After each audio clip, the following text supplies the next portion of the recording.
3, 2, 1. I use my currency to buy stuff. Bitcoin being like gold makes you like it even more. They could go to your retirement account and say, yeah, this is now belonging to America. Something that we were promised you can't lose, just keep buying real estate. And they did, and they lost everything. So. Bitcoin with some curiosity. And then Bitcoin's like, which of these 112 different aspects would you like to study first?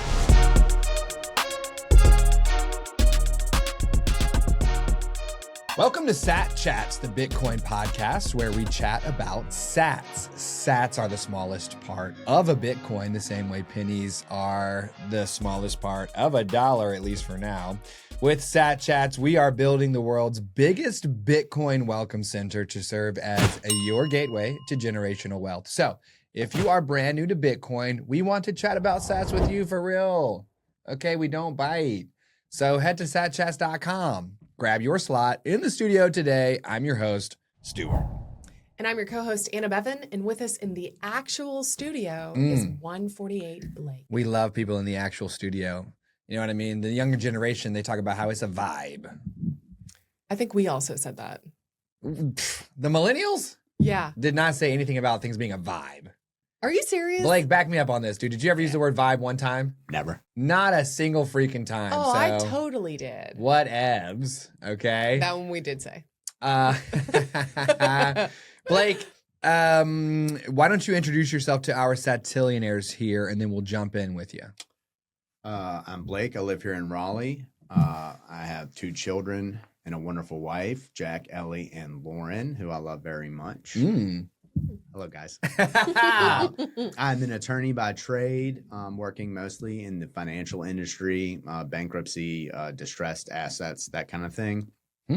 I've taken some time off from that, but I think at the beginning of the year, I'll try to move back into it and maybe work for myself. So I don't have anything to advertise right now, but coming soon. And I do a little real estate stuff too. But I'm also a Bitcoin novelist. Novel, completely new concept to me. Okay. I listened to your 9-minute video, but that's about it. Yeah. And downstairs you said Bitcoin skeptic. Skeptic, Not quite sure. I just Might not be prudent.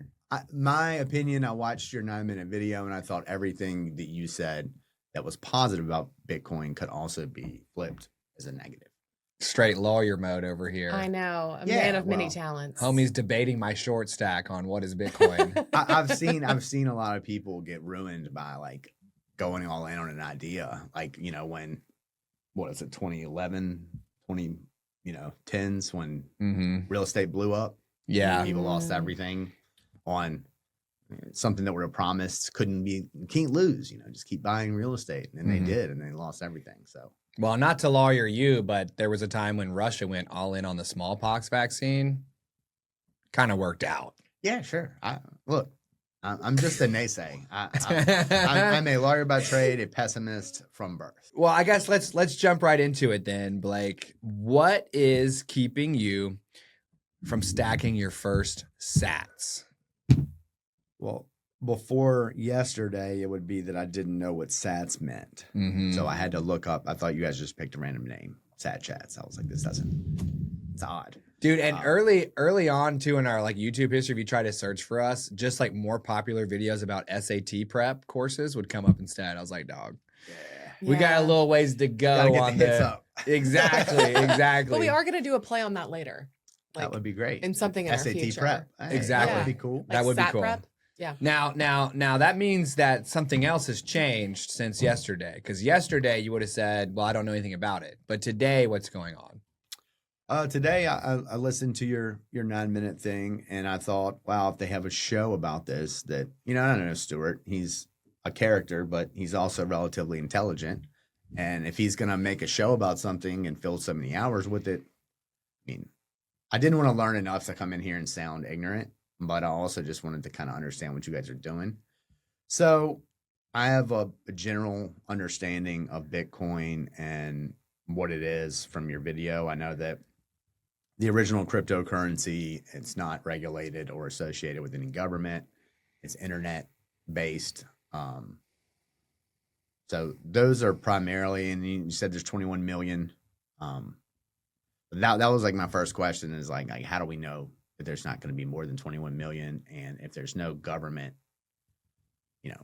laws and rules are created by governments, right? They don't just exist. So isn't that a danger to have something that's not regulated by any government? Because what if a hacker figures out how to, whatever, I don't understand it well enough to know what to plug in there, but duplicate it or eradicate it or whatever. What government can you go to and say somebody just mess with my Bitcoin and they're going to go, well, that's not a dollar, so we don't care and too bad. What court do I go to? An attorney, like who am I going to sue for my Bitcoin if it's not government regulated?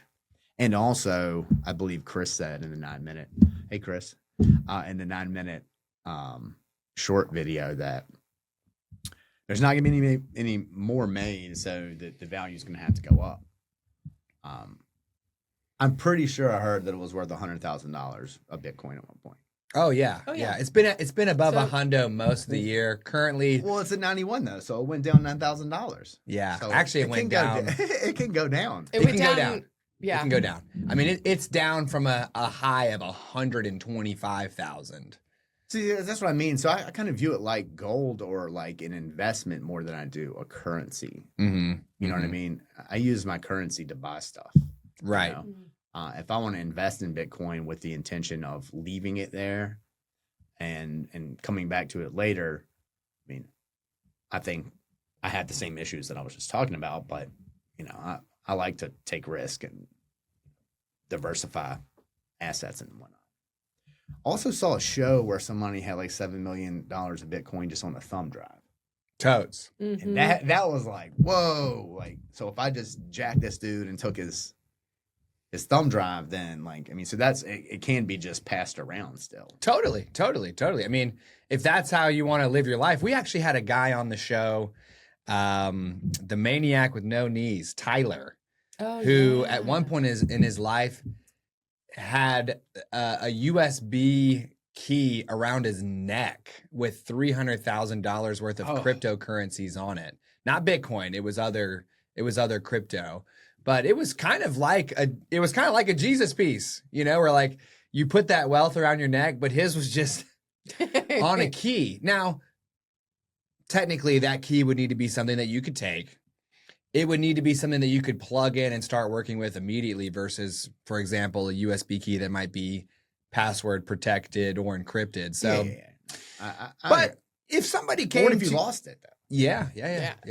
All possibilities. Yeah, I mean, Bitcoin is very much like gold in that makes me like it more, to be honest. So like that I could hide a thumb drive with. In the movie, it was $7 million, and I was like, pretty sure that's not like it's got to be somewhere also else, like digitally or whatever. But you're saying that I can take it, put it in my pocket. Well, let me set that aside for a second because you said something we need to double click on. Oh, nice. Which is that Bitcoin being like gold makes you like it even more. Tell me about why you like that comparison. Because I've been lucky enough to have like 401k and stuff, and I don't particularly like that certain things that happen that fluctuate the stock market incredibly, or that I'm kind of waiting on a stock market crash. And I'm also just one of these people, I guess I'm kind of the last of this kind who I'm sincerely worried that banks are going to crash or my 401k is going to get repossessed by the government for some reason. You know what I mean? I don't really have any control over it. It's just there. And if tomorrow they say they started a new tax program where they're taking 3/4 of everyone's 401k, then what can I do about it? But if I have a safe deposit box with a key and nobody knows what's in it but me and it's full of gold, well then make all the rules you want, but I'll still have my gold. So being able to you could slip that to your daughter at the wedding. Here's a thumb drive with $100,000 on it. Don't tell anybody you have it. Okay. You know what I mean? It's just a little more personal, a little more tangible. Well, it seems like it's something that you can truly own, correct? Yeah, Gold. Sounds like it. I was kind of under the impression that it would be the opposite. Like it would exist in, which is comes from ignorance of all of this. Like I don't know if there's like a Bitcoin bank or a Bitcoin trading station where, if you want, you can leave your Bitcoin in some internet account, or if you have to take it. And how do you take something and put it on a thumb drive like that? Mm-hmm. And I don't know. It's kind of a wild space to try to explore, right? Mm-hmm. And a lot of people come into Bitcoin with some curiosity, and then Bitcoin's like, which of these 112 different aspects would you like to study first? And they're like, never mind. I've only used the dollar. I'm just gonna keep rolling. Never mind, right? But gold and Bitcoin do have a lot of parallels.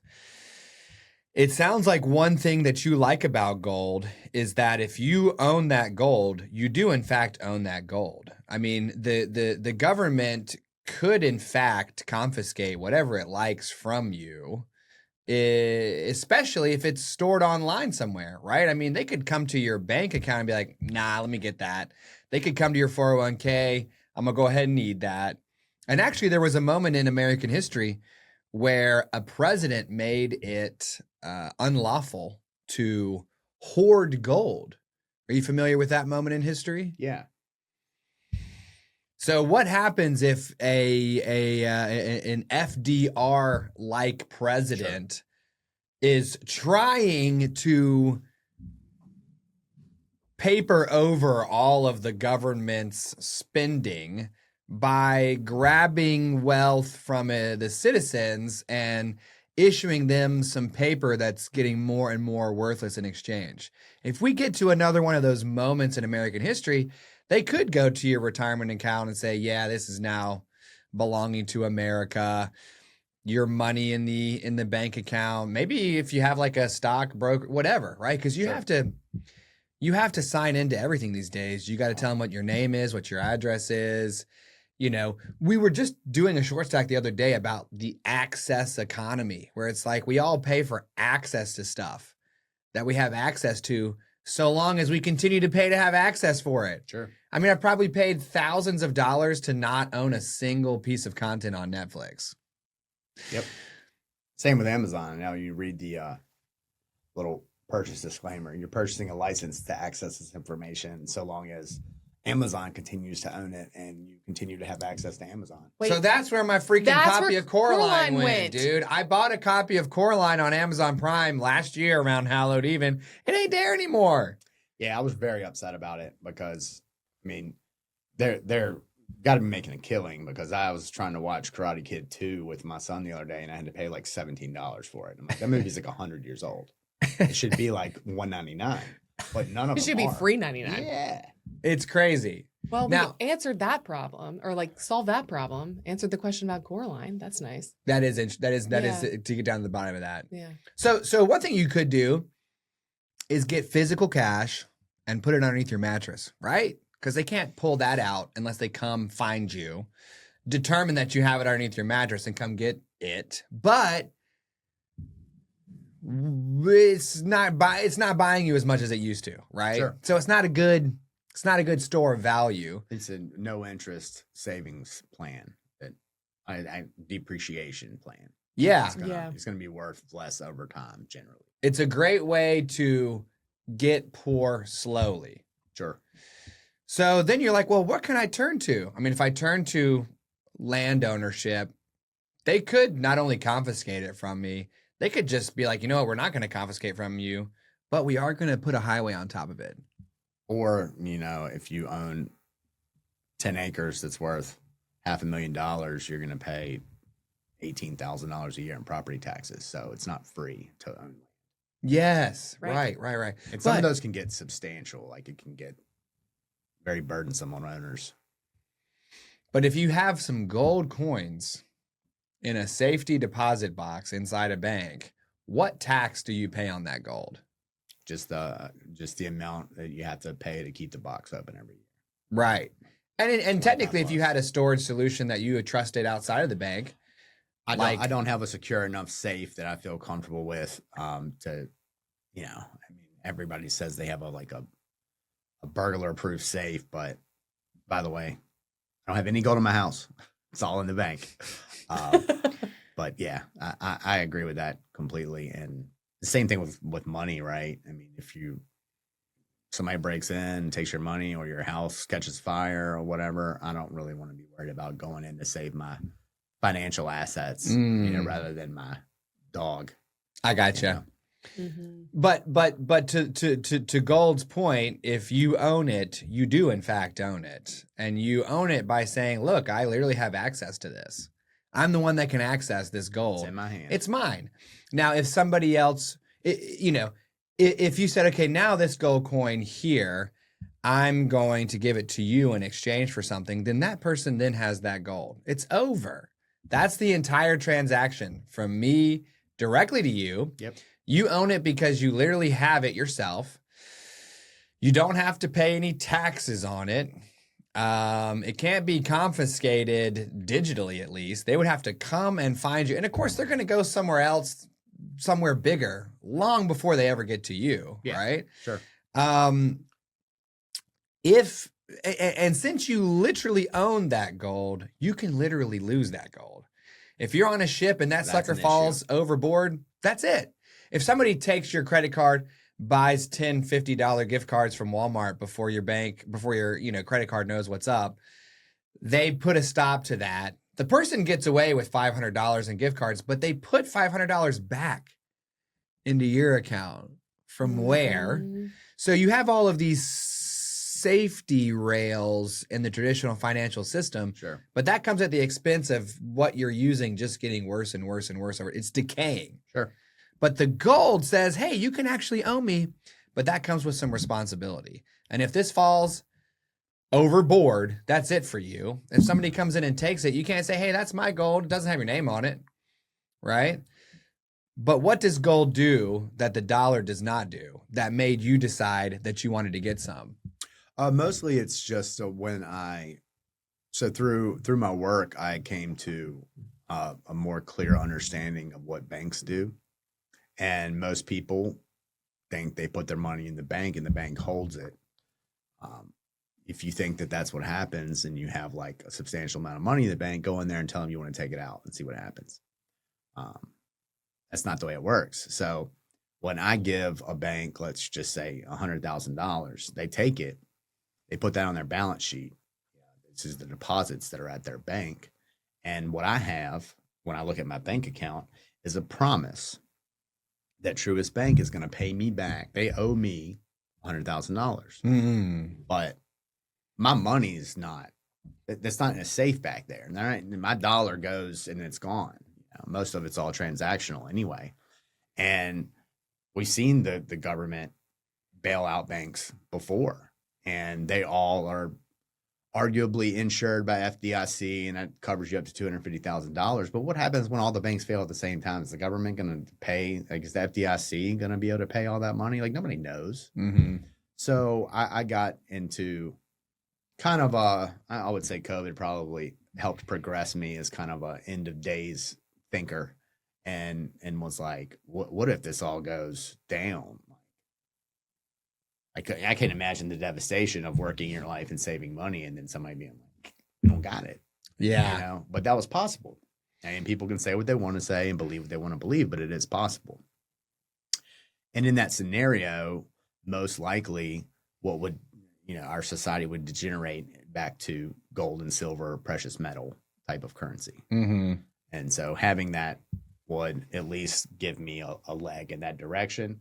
Plus, like I was saying before, there's the story with gold is that it's basically should be relatively inflation proof, such that if an ounce of gold bought a set amount of things like your turkey and your ham and a suit and some shoes in 1920, then an ounce of gold, even though those things cost more now, should be able to buy the same items. So while the value on paper inflates and deflates, the physical, tangible, what you can get with it should stay the same. Totally. And that's true, man, because I did some mathematics on my home from when I purchased it in 2014 up until 2024. And it had doubled in value when I used the dollar as my yardstick. But when I used gold, it cost the same amount. Yeah. The same. It was actually 99%. So it actually had gone down a little bit. I'm like, dog, my home be losing value over here. Right. So gold's kind of like a way to get out of the financial system that's all messed up and loaning out your money, all that, to a place where you're just stable, right? Bitcoin takes that a step further and allows you to get outside of the traditional financial system to a place of stability that actually, like, if gold comes here and stays stable as the dollar starts to slip against it, Bitcoin gets you outside, and as the dollar goes down, the Bitcoin kind of absorbs that up. So it's even better than gold as a store of value, because you're not just keeping pace with the price of things getting more and more expensive, you're getting out ahead of it. And in some cases, dramatically out ahead of it. So let's talk about how it works a little bit. Bitcoin is a protocol, is probably the best way to talk about it. You know, it's kind of like a software program, but it's a software program that's run by a set of rules. And to your point, hey, there's only 21 million Bitcoin. How can you assure to me that there will only ever be 21 million Bitcoin? Technically, the program or protocol is operated by consensus, which means that every single person that runs this program on their computer needs to say, I agree with this change that you are making. One thing that's cool about Bitcoin is that it can be upgraded over time. Actually, it can be downgraded as well if an upgrade sucks. The only way they upgrade this thing over here is they make the president's face bigger and bigger and bigger, and they put more colors and strips on it.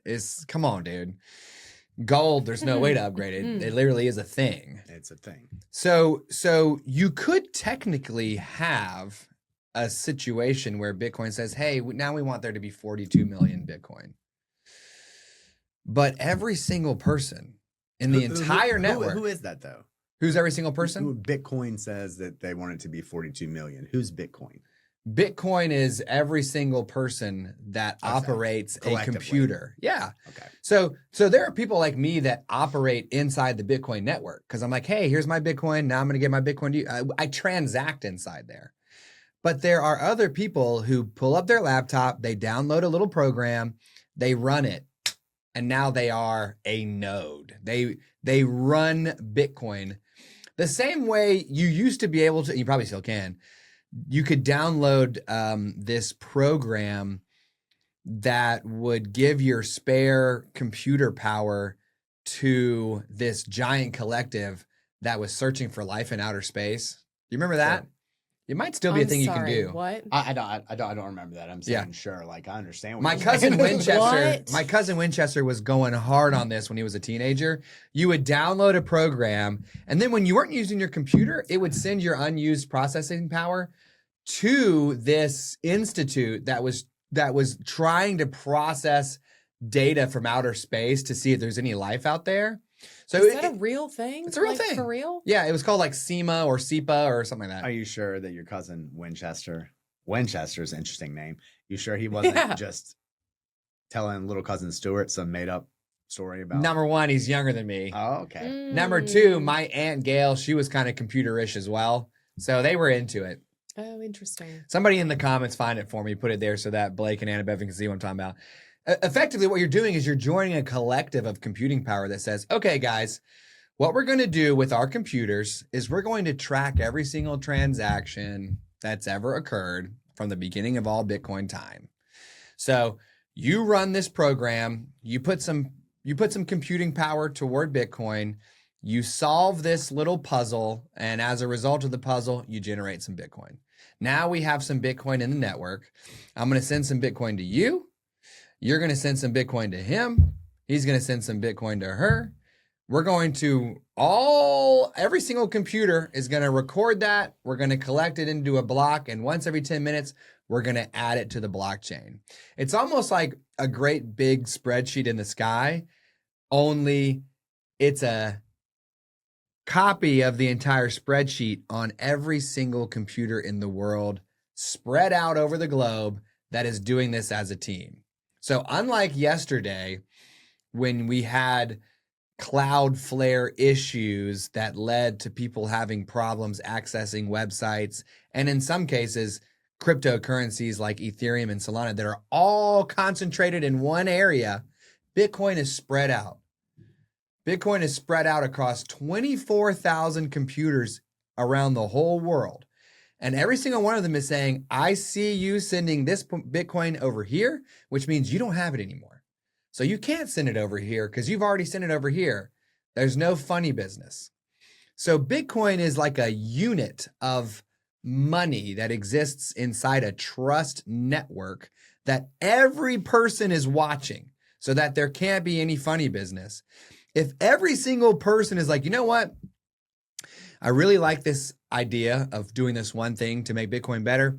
I'm going to update my laptop to run the new version that has that.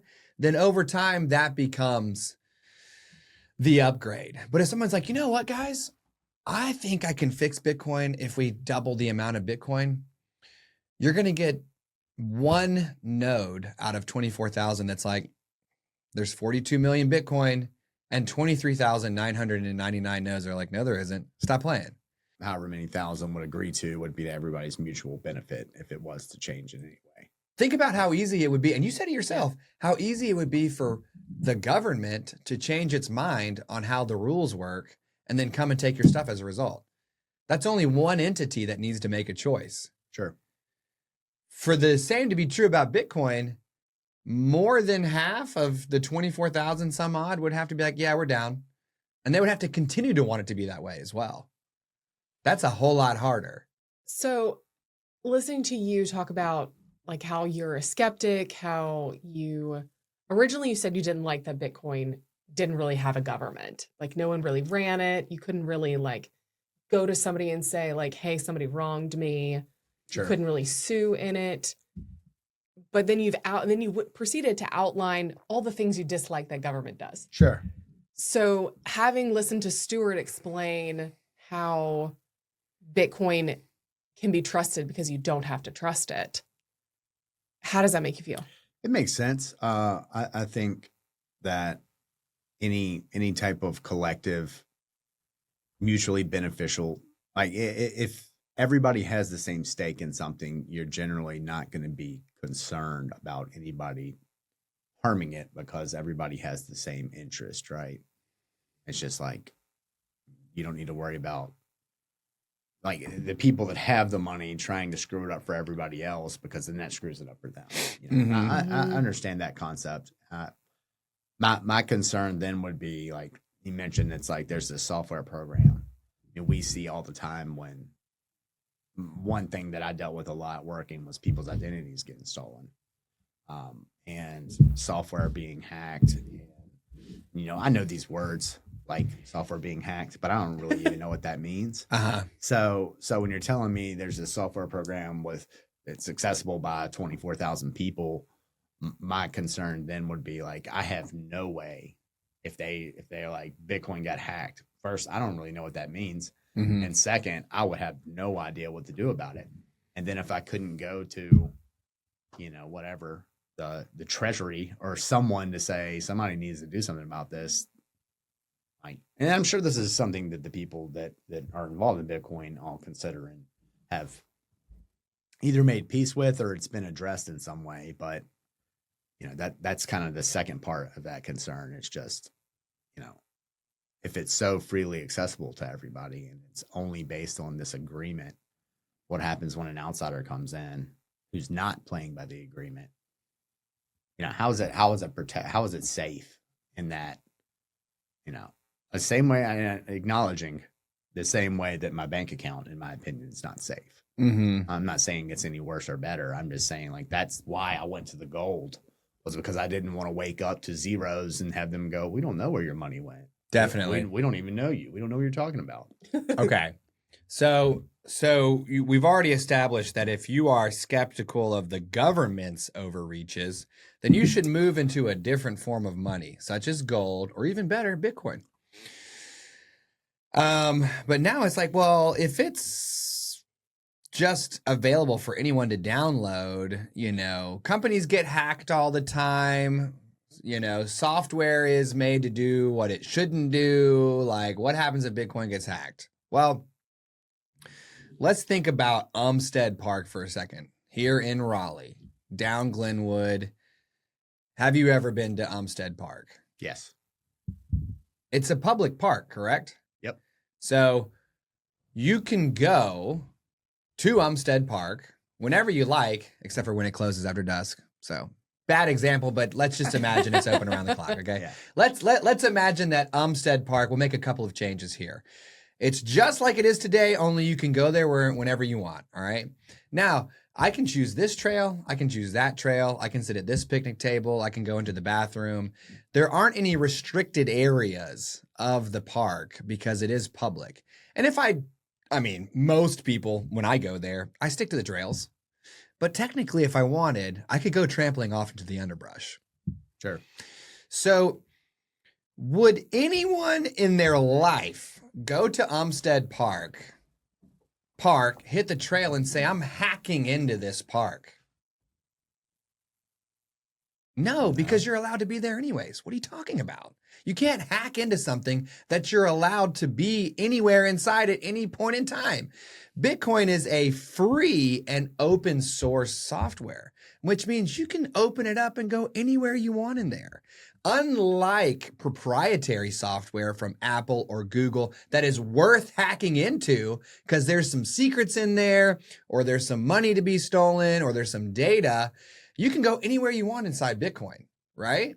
Now, I can see your brow furrowing because you're like, well, if I can go anywhere I want inside Bitcoin, why can't I take the money inside Bitcoin? Yeah. Right? Sure. It's because it's cryptographically secured by more mathematics than you can even comprehend with your human brain. Is that what crypto comes from in the name cryptocurrency? Yes, cryptographic. Basically, because people think like crypt keeper, Yeah. cryptic, Illuminati. That's what I thought, like Yeah. secret money. No, it means math. It means math. It's more, and I am literally attempting to study cryptography right now. And I'm like, bro, even I am like trying to get my head around math. People have figured out math in a way that is insane. Math is so cool. Basically, they have found a way with Bitcoin to create a way to secure your wealth through a computer that's so hard, a computer can't get into it. It doesn't make any sense. It's like, I don't even know what it's like to make something with something that's so hard that same something can't get back into it. It's a mind-blowing situation. So the software itself is not where the money is. Right. So going into the software, you can hack into it all you want because you can go anywhere you want. Sure. Right? I got you. The Bitcoin is stored in that spreadsheet that we talked about. And the spreadsheet is on each individual person's computer. So if you wanted to hack, so then you're like, okay, wait, the money isn't in the software. It's just been tracked on a ledger. We're just saying, here's some units of Bitcoin. Let's start sharing it. The same way sharecroppers just came up with wood and nickels. They just made it. And we're like, okay, I'll give it to you. You give it to me. It's just supposed to represent an ability to change money between one another when we don't have a money that's good enough to use inside our own little network, right? It's a documenting of the exchange of value. Basically, it's just digital units that have value because we can trace them, period, across all Bitcoin time and make sure there's no hijinks. Also, a government can't come in and say, you know what, we're here now. There's going to be 42 million Bitcoin and we're giving ourselves 21 million Bitcoin. The government, if they want Bitcoin, they have to do what everyone else is doing to get Bitcoin, which is either pay for it or mine it. Which basically means work for it. Either you have to buy it or you have to work for it. But we'll set that aside for a second because we're still talking. Please do. The mining just made my head hurt a little bit. Yeah, you're doing a great job with this. I like how you're breaking this down further than you've done in the past without using Bitcoiny words. So you're doing great. This morning I was in the shower, or I was getting ready to be in the shower. Sure. And I was thinking about decentralized. Bitcoin is decentralized. It's on all these computers. And it's just such a non-word. Yeah. It doesn't mean anything to someone that doesn't understand what it means. Also, I've been trying to wage a war against English words from Latin and Greek roots since like It's a personal 2003 journey or that he's on. 2004. I don't question Stuart's personal journeys anymore. I understand. Now, in a lawyer setting, in a legal setting, in a medical setting, the more English words from Latin and Greek roots that you can trot out, the better, right? Agreed. But oftentimes you obfuscate, right? Right. Mm-hmm. The meaning, which it grinds my gears. There you go. Because oftentimes someone who would understand something, if it were placed into plain English, is not allowed to understand it because you're using a form of English that's, $10 a pop, which is unfair. And also sometimes people use the big words because they don't even know what they're saying, but they know that it sounds good, so they say it anyways. And near the end of my university career, I was so jaded on this section of the English language that I would purposefully go into my classes without having done the reading. And when I was called on, I would string together so much nonsense that sounded like I was an academic that the professor would go, yes, I agree with that. And I was like, you're an idiot for agreeing with me because I'm not even saying anything right now. Anyways. I got you. I took a lot of Latin in college, and I found it very odd that we feel so strongly about what people wrote in Latin because the same sentence can be interpreted like 9 different ways. Mm-hmm. And I read a whole sonnet and was like, is this about this? And they were like, no, it's about this. And I was like, but if you read the definitions, the possible definitions, it could be about either. And they're like, no, we say it's this. And I was like, all right, well, how do you know? Exactly. So decentralized. I've said it a bunch. It doesn't hit. It doesn't get out what I'm trying to say. And I was about to hop in the shower and I was like, oh my God, spread out. It's spread out. There we go. I finally figured out the English words from Old Norse and Germanic and Anglo-Saxon roots that would say the same thing. It's spread out, right? Bitcoin is spread out. So you can't get to it all in one go, right? Mm-hmm. Which means the government can't go and do something with it because it's too dang spread out, right? Sure. So where is your Bitcoin? It's not inside the software that is spread out across the world. It's inside this spreadsheet. But the spreadsheet is not in a single place. It's also spread out. So if I wanted to go in there and take your money by saying, you know what, guys, Blake doesn't have 10 Bitcoin. I'm going to erase this ledger entry and I'm going to put over here that I have 10 Bitcoin. I'll take that to the network and 23,999 computers would say, no, that's wrong. We actually can see for real that Blake has that. Stop doing the funny business. So you can't just rewrite what has happened. You can't take the money that way. So what's your only option? Your only option is to literally get it from you the same way I might go and try to get your gold coin. All right, what do I need to do to get your Bitcoin from you? Number one, I need to find where you are and understand that you have Bitcoin. And I don't necessarily need to even know that it's you. I just need to know what your address is, okay? Right. So your address is kind of like a big fat wall of post office boxes. So that blockchain where all our Bitcoin is, it's kind of like a big fat wall of post office boxes. I used to use the term Chinese apothecary, but the post office box is better for a certain reason, and we'll get there in a second. Have you ever had a post office box in your old life? Yeah. Okay. What do you do when you get mail from someone or when the mail is sent to the place where the post office box is? You go to pick it up. And first, they receive the mail and they send it in, they slip it into the slot, right?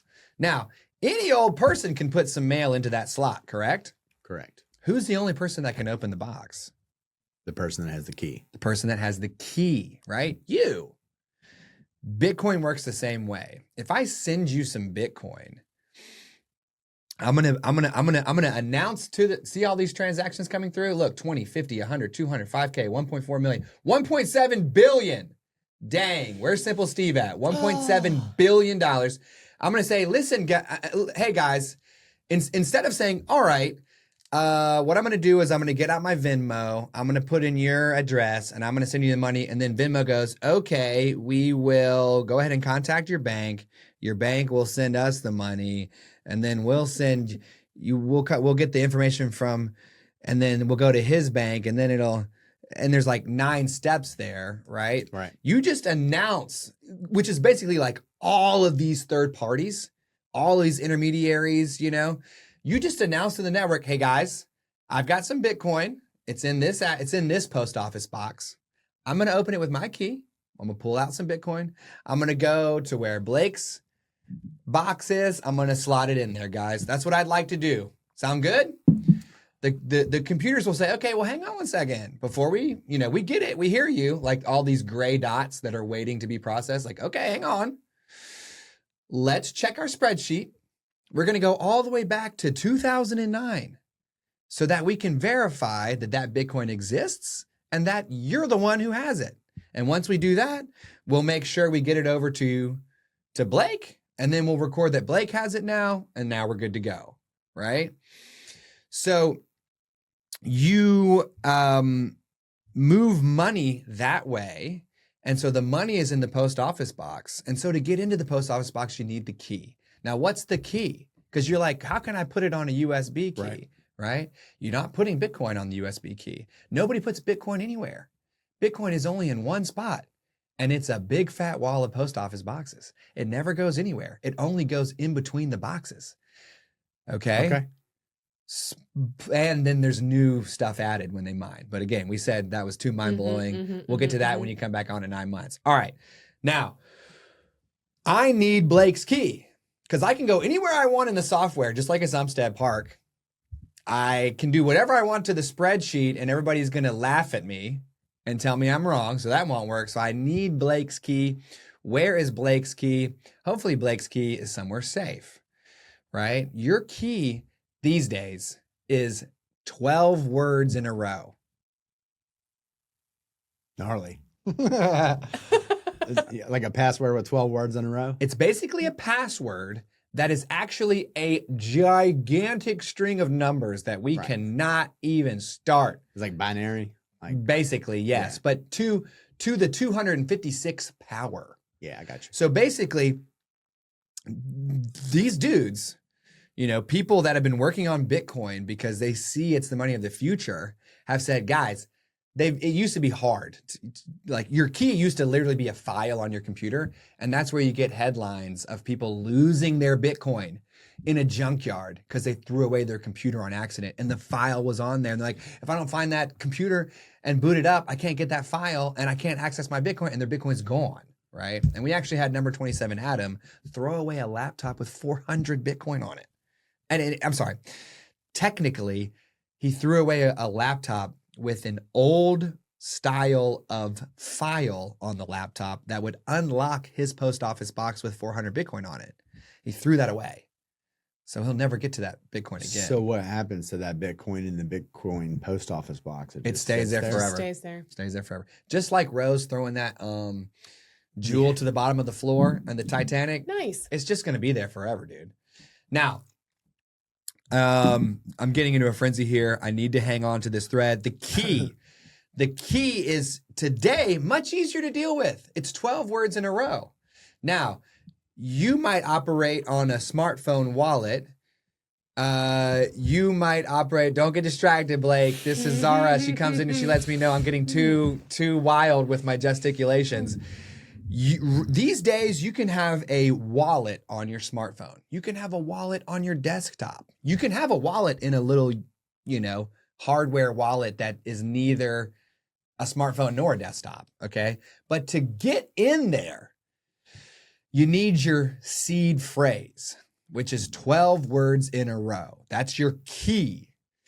And if you lose your laptop, if you lose your smartphone, if you lose your hardware wallet, all you got to do is go get another one, download the same wallet or another wallet. It doesn't matter. And they say, hey, man, do you want to create a new wallet? And we'll give you 12 new words. Or do you want to restore a wallet from your seed phrase? I like to restore it. You pop in those 12, bam, you're back, baby. So your key these days is 12 words that you can put somewhere safe, not on the internet. Okay, don't take a screenshot of it. Don't put it anywhere that the Lazarus group, sponsored by North Korea, can then hack in. Because if I hack into your device and you're like, you have like an Apple Note that's like Blake seed phrase 1, 2, 3, 4, it's over for you. No, I got it. Right? I got you. So I you don't write it. have any of those wallets or anything for that particular reason. It's too many middlemen that are passing my information around. Like I don't do Venmo. I don't do any of that stuff. Geez. Oh, wow. Right? So Bitcoin is for you because you've got your wallet, you've got your addresses, you've got your Bitcoin. When you want to send it, just if you wanted to send some Bitcoin to your daughter on her wedding day, you could just write to her address. No one can stop you. No one can get in the middle of it. No one can take fees, out of it or their pound of flesh or delay it or say, why do you want to take this much out? Homie who sent $1.7 billion, not a soul asked him why, right? If that guy right there tried to send $1.7 billion to someone, he would be having the worst time on earth. The bank would be like, I'm sorry, why do you want to send that much? Who are you going to send it to? For what purpose? Can you remind me what you do again for a living? Do we know who this is being sent to? Okay, $1.7 billion. It is going to cost us probably $300,000 to send that on your behalf. So we got to take it. This dude just went this. Yoop. I mean, if you deposit or withdraw more than $10,000 in cash, it's like noted to the government. Oh, yeah. Which is insane. It is. It's my What money. in the world? I have a very big problem with that. That whole aspect of, that's where I feel like it's not mine, right? Like, I don't like that at all. Your money is definitely not I like yours. what you're saying about basically runs off of everybody's, it's safe because it's so unpoliced, except by the people that are involved in it. So, so to get your Bitcoin, they need your keys. And as long as your keys are secure, you're good to go. Because guess what? You might say to yourself, well, it's only 12 words. I'm sure a computer can brute force guess. Because you can brute force a password, right? Most people just... There's a limited number of words, right? You're like, is it 1, 2, 3 exclamation point? It's like, yeah, you're in. It's like, oh my God, please, people. 0, 0, 0, 0, 0. Password. Seriously, be better, please, guys, with your passwords. Or the password to the Louvre. Was the Louvre. Yeah. God, Diesel. That was rough. Oh my word. So you might say, hey, people brute force guess common passwords all the time. It's only 12 words. Shouldn't people be able to brute force this? Well, guess what? The 12 words are selected from a group of 2,048 possible words. They can be duplicated to where it's not just 12 unique words. You can get 2 words in a row. They're randomly assigned to one of these 12 slots. So dang randomly that the number of combinations possible for these 12 words is more than the number of atoms that are in the observable universe. Wow. So a computer would need to guess so long that you would be dead, and your son would be dead, and your grandson would be dead, and your great-grandson would be dead. I understand what the observable universe means, and I understand atoms, so that's an incredible number. So the only way that someone can take your Bitcoin from you is if you're a dum-dum with your seed phrase because you stored it digitally somewhere for someone to come get, or if they come get you. Make you put it in. Right? And currently the Lazarus group is limited to the confines of North Korea. They can't literally come to you and be like, we're going to break your kneecaps if you don't give it to us, right? So it is so secure that it's the most dang secure thing that we can think about. And there's so much more to Bitcoin, like mining, like the perceived risk or volatility. that we will, and it's history, it's culture, all that stuff, fiat currency, inflation, debasement, you name it, okay? Different forms of money over time, Austrian economics, free and open source software, cryptography.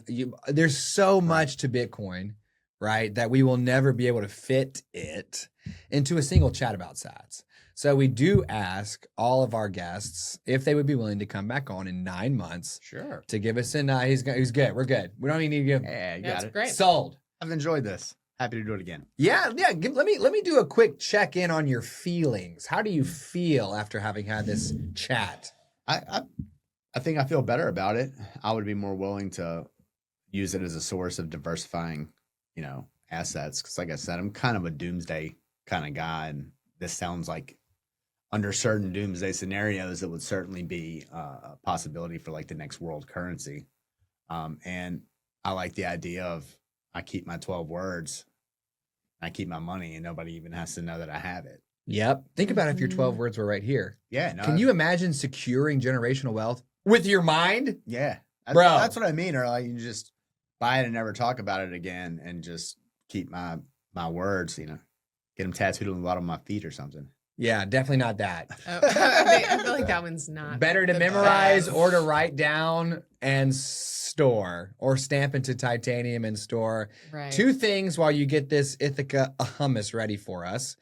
Number 1, Bitcoin in a scenario where the doomsday takes out structures, but the internet is still good to go, you could transact freely with people. If the internet goes down, it works over ham radio, bro. For some insane reason, and I don't understand this myself yet, you can legitimately transact on the Bitcoin network across a daggum ham radio and across the cellular towers. And as soon as the internet comes back up, it'll all come back up and we'll all check each other's work and we'll be good to go. So there is some legitimately dope doomsday resiliency that would be fascinating for both of us to explore between now and when you come back on. Number 2, Chris is on my shoulder and he won't let you go without me explaining to you that since you're now feeling a little bit better about Bitcoin, the easiest way to get started is just to start buying some. Sure. And in today's world, you might already have an app on your phone where you can get some Bitcoin. Now, you don't have any Venmo or Cash App or PayPal because you just say you don't like it. So don't go to any of those. But what do they sell at the places that say buy Bitcoin here? Like in real life? Yeah. Yeah. You can buy it in real life. Yo, what is that? It's the same thing as doing it online. It's just like they have a little computer where you go put your money in. Yeah, Yeah. like an ATM. They have Bitcoin ATMs now. I was at a Food Lion where it was like one of those like count your change, but you could convert it into Bitcoin. Oh, I did see that actually. Apparently with some like insane fees that are not Sure. worth it. But yeah, you can buy Bitcoin in person as just as much as you can buy it online. It's still gonna go into your little post office box, right? Yeah. No, I got you. One thing about gold that I like too is generally the gold dealers, I'll deal in cash. And so there's no bank account transactions. Like if somebody wanted to all of a sudden hack and look up everybody that's bought gold, like they really wouldn't be able to do it. Yeah. Because it's always cash. These days, you need to go a little bit out of your way to get Bitcoin that does not have your name associated with Sure. it because of the regulations that the governments have placed onto exchanges like Strike and Gemini to collect information about you. But there are ways to get Bitcoin that has no information attached to it, right? And Yeah. that I haven't gotten to that part of the journey yet, but I do want to because it's just like you said. It's like it would be great if nobody knew. Right? Because then you're even more protected, right? That's the safest way to keep something. Nobody else knows you have it. So. Yeah. But basically, you download Gemini, you download Strike, you download River, and you just set up an account. You start buying $50 a week, and you keep learning more. That's well, just disclaimer for anyone who's like, oh, that's kind of interesting. I want to see how to get started, because I kind of have started moving right past that. I'm like, wait, I got to remember to remind people how to actually get started. So, Mhm. anyways, I'll turn it over to you. All right. So thank you for joining us for this part of the Buy the Dip moment sponsor of Ithaca Hummus, which reminds us to Buy the dip. which right now is a good time. It's dipping. It's at 89, That- 847 right now. Don't turn around, Abe. I'm not going to do that. Don't look. I can't. Don't look right now. All right. All right. So we're going to take our bite today. Today we are tasting the Ithaca Hummus Graza Collab, Yum. the Awesome. olive oil and sea salt. Here we go. Here we Cheers. go. Mmm. Yep. I'm going to do another one. Mhm. I think I'm going to do the second one while I'm still chewing the first. Here we go. Mmm. Darn. This fun fact. Yum. This is Reg's favorite Mm. hummus. And It's very good. It's really good. kudos. Very olive oily. The sea salt comes through. I'm a big Raza fan. Yeah. Yeah. Yeah. Well, kudos to you for breaking your ketosis to taste this hummus with us. I wasn't going to get into it. How Well, long right. will it take to re-achieve ketosis now, dude? How think- far did we I set you think back? If I'm careful, the 2 bites of hummus and the Triscuits probably won't be a problem. You can have up to like 35 carbs a day, but Without snapping your ketosis streak. Mm. Okay. Nice. because if you do, it is mayhem on your digestive tract. Mm-hmm. Would it take like a week to recover? Yeah, probably. Holy smokes. Okay. I'm gonna do a 3-hour ruin it on Thanksgiving, I think. So So we've come to the part of the show where we, at Sad Chats, we believe in value for value. And so Uh-huh. we would like to make you an offer of your choice between $50 in fiat or $50 in Bitcoin, which at today's exchange rate is, 55,659 Satoshis. dipping. is What that would sats? you? Uh-huh. Yep. There's 100 million Satoshis in a Bitcoin. So for $50, you get this many sats. What would you like to I'll choose? take the sats. I mean, why not? Yeah. Okay. Nice. High five to Blake. High five over here. You're Yes. a Bitcoiner now, dude. You have Bitcoin. And we'll set you up through email tomorrow with your own little post office box. And then Yep. you'll have the That'll key. make me much more likely to invest in it. Is just having somebody say, "Look, the setup's kind of taken care of. Just click these buttons." Every time I started looking into it, I would be like, "Yeah, that seems like a lot." Yeah. A It little bit of a learning feels- curve. Yeah, it It's feels getting like a easier. lot, but it is much easier to do. And if you just start, and since like we love to give away sats, we like to make brand new Bitcoiners on our show, and we like to invest first for you. Cool. Yeah, we're gonna stack your first $50 this month If you or guys, this if week, you guys depending. like it, you can put 100 or however much. you want. Bro, dang. Well, when you come back, you Yeah, get the same offer. Exactly. Yeah, that'd be Exactly. great. Mhm, mhm. So 55,659 Satoshis. You Yep. bring our scoreboard to 150. You are the 150th chooser Yep. of sats. So we had 2 milestones recently. Our 150th episode with Stacy, Yep. the Bitcoin Nova, and now Mhm. Blake is our 150th to choose the Satoshis. I would like to note that you got to be pretty lame to come on a Bitcoin show and choose the dollar. Dude, Well, there are it- 9 people, There are 9 people. that There's made that 9. choice. including Kitty. including my daughter, Oh. dude. And by the way, I'm not contesting what you said. It was super lame for her to choose the money. And then she went and bought makeup at Target. I'm like, seriously, That's give me the a break. opposite. That's the opposite of what I'm telling you here. For- it's Exact like, opposite. Babe. So, anyways, and actually, we're gonna have our 150th guest here in a minute too. So Oh, a lot of yeah. 150s are Yeah, happening a right lot now. of 150s. I love that. Okay, Blake, I'm assuming you don't have anywhere that you want to send any old satillionaires to Find you.